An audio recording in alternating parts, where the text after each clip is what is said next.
Եթե հայկական կապիտալը հայրենիք չունի, ինչու են Սամվել Կարապետյանը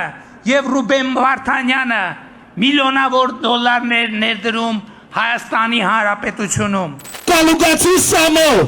դու օտարերկրյա լրտես ես, ընդ որում անուղեղ լրտես, որովհետև դու չես հասկանում, թե ինչ ես անում։ Նույնիսկ կապ չունի աշխարհայացքային քաղաքական երբեմն ինչ հարաբերություններ կան։ Մենք գնահատում ենք Հայաստանում եւ Արցախում քարը քարի վրա դնելու ամեն մի գործունեությունը եւ ես ուզում եմ որ մենք բուրըն ծափերով ողջունենք բոլոր այն մարդկանց, ով իրենց հայրենիքում մի դրամի ներդրում են անում։ Այդ մարդիկ այսօր միլիոնավոր դոլարներ են ծախսում, որ այդ օրակարգը ստեղծեն թե ընտրություններում քաղաքացիական պայմանագիր կուսակցության հաղթանակի եւ Փաշինյանի վարչապետ վերընտրվելու դեպքում 300,000 ադրբեջանցի վերադառնալու է Հայաստան։ Մենք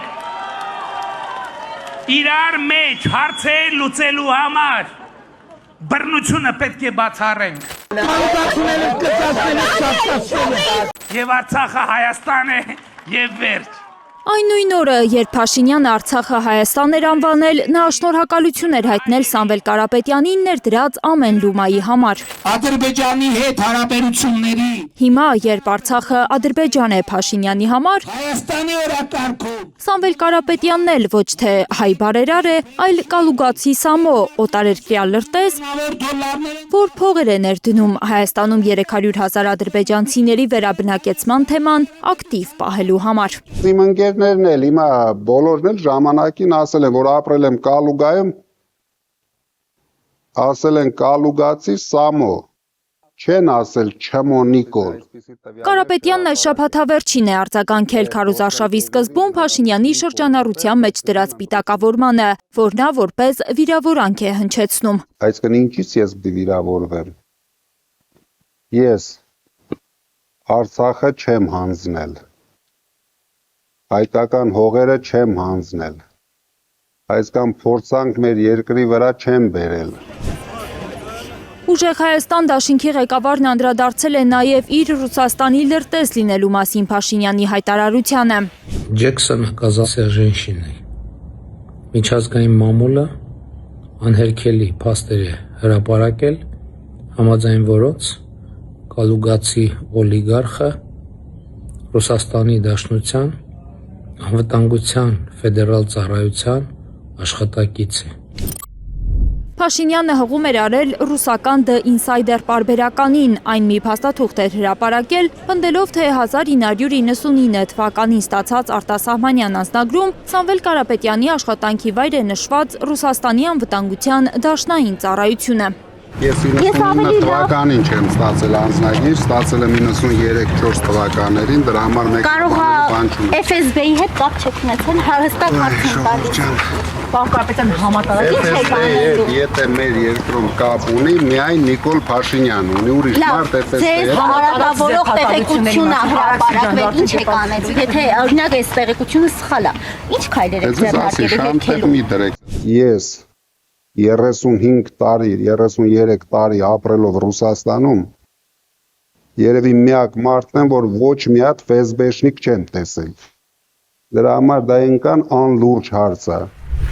Կարապետյանի, այսպես ասած, Ռուսաստանի ագենտ լինելը անգամ Մոսկվան է պաշտոնապես հերքել։ Ռուսաստանի արտգործնախարարությունը հայտարարություն է տարածել, հերքելով պարբերականի տեղեկությունը, թե իբր Կրեմլը միջամտում է Հայաստանի խորհրդարանական ընտրություններին, իսկ ռուս դիվանագետները Հայաստանում լրտեսական գործունեություն են իրականացնում։ Այդ հրապարակումը սադրանք է Ռուսաստանի դիվանագետների վրա հոգեբանական ճնշում գործադրելու, ընտրություններից առաջ հայ հասարակության մեջ վախ սերմանելու համար։ Որ դա պետք է հայկական լինի։ Ռուսական շահերին ծառայելու մեղադրանքներ ՔՊԱ-ականներից միայն ուժեղ Հայաստանի առաջնորդին չեն բաժին հասել։ Նաև դաշինքի ցուցակը գլխավորող Նարեկ Կարապետյանին են մեղադրել, թե Ռուսաստանի քաղաքացիություն է ունեցել ու թաքցրել է այդ փաստը։ Քննչական կոմիտեն վարույթ է նախաձեռնել։ Հայտարարողի հետ գրազ եմ գալիս, ինչի վրա է գրազ գալիս, որ ես չեմ ունեցել երբեք ուրիշ երկրի քաղաքացիություն։ Կարապետյանի Ռուսաստանի քաղաքացի լինելու լուրերն էլ անարձագանք չի թողել Մոսկվան։ Ռուսաստանի փոխարտգործնախարար Միխայել Գալուզինը հայտարարել է, որ Նարեկ Կարապետյանը երբևէ իրենց երկրի քաղաքացի չի եղել։ Իրենց վերաբերյալ ԿՊԱ-կանների տարածած իրենց բառով ապատեղեկությունները ուժեղ Հայաստան դաշինքի անդամները պատրաստվում են դատարանի քննությանը հանձնել։ Փաստաբանները հայցեր են պատրաստում ԿՊԱ-կանների դեմ ու ծրագրում են այդ հայցերի արդյունքում ԿՊԱ-կաններից գանձած փողերը ուղղել Սևանի հոգեկան առողջության կենտրոնի նորոգմանը։ Ով ունի հոգեկան խնդիրներ, անվճար տեղեր տրամադրվեն այդ մարդկանց, որպեսզի անհավասարակշիռ վարքագծով հասարակության մեջ մարդկանց չվախեցնեն եւ նրանց պաշտոն չտրվի։ Լիլիթ Սարգսյան, Գագիկ Տեր-Ղազարյան, Հայլուր, Կիրակի։